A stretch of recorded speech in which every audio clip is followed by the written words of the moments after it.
Greetings, Earthlings. I hope you're all well. As I promised you in our previous lecture, I'm going to be doing a little summary of the temporal frames of reference that we semi-discussed in class. So, what I've got here is a little moose. His name is George. So George the moose desperately wants to be a rock star. So what he does is that he tries to book gigs at many different points in time so that he will be able to build up his skills, become more social, and eventually end up there on stage with Roger Waters. So if we are looking at the absolute temporal frame of reference, so let's see. If George has an event that is scheduled for the week before last week, okay, and he has one that's also scheduled for next week, what happens with the absolute temporal frame is that everything goes into the future, okay? So what that means is that if he has something that is the week before and somebody says to him, okay, so your gig has been moved forward by 1 week, then is it going to go into the future? Absolutely. So here we see this gig is being moved forward from the week before to last week, because with the absolute temporal frame, everything gets moved into the future when it's moved forward. Then if he has a gig next week, and he's also told that this gig will be moved forward by a week, then because we're using the absolute temporal frame, we're going to take this gig and we're going to move it forward into the future to the week after. Okay, I'll just use my hand because I'm ratchet. Okay, so now if we leave these gigs as they are and we go for the intrinsic temporal frame of reference, did I spell it right? Yay, my mom would be proud. So what happens with the intrinsic temporal frame of reference is that everything is moved backwards. So if you see that you've got George over here and he has a gig last week, he had a gig last week, but then he also has a gig the week after next week.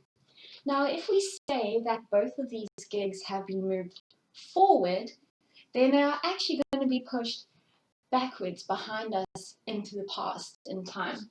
So if we say that George had a gig that was booked for the week after next week over here, but the gig was moved forward, then the gig will be moved towards him like this. So it'll happen sooner.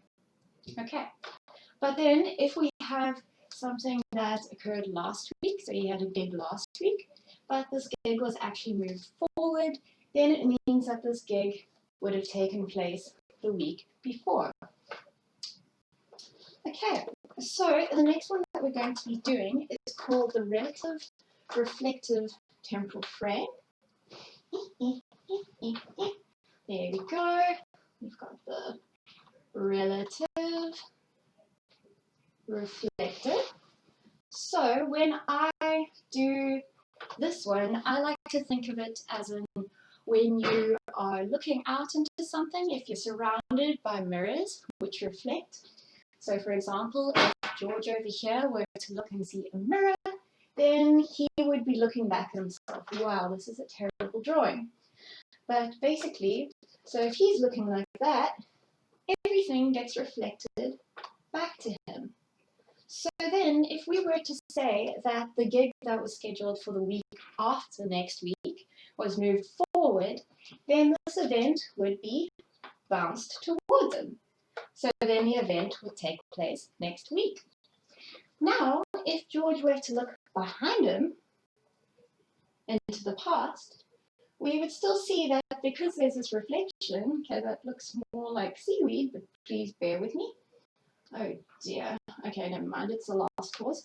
But basically, George is looking backwards, there's a mirror, it's reflecting back at him, and then if we said that there was a gig that was scheduled for the week before last week, that was moved forward, then the gig would have to move towards him, and then it would have happened last week.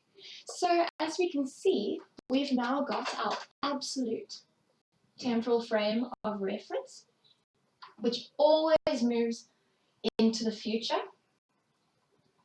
Okay, then we've got our intrinsic temporal frame of reference.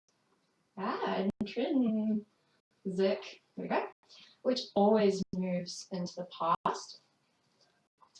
And now we have our relative reflective.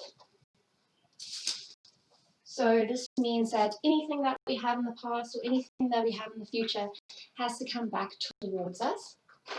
So everything moves like this towards the now. And then the last one we have here is the relative translation.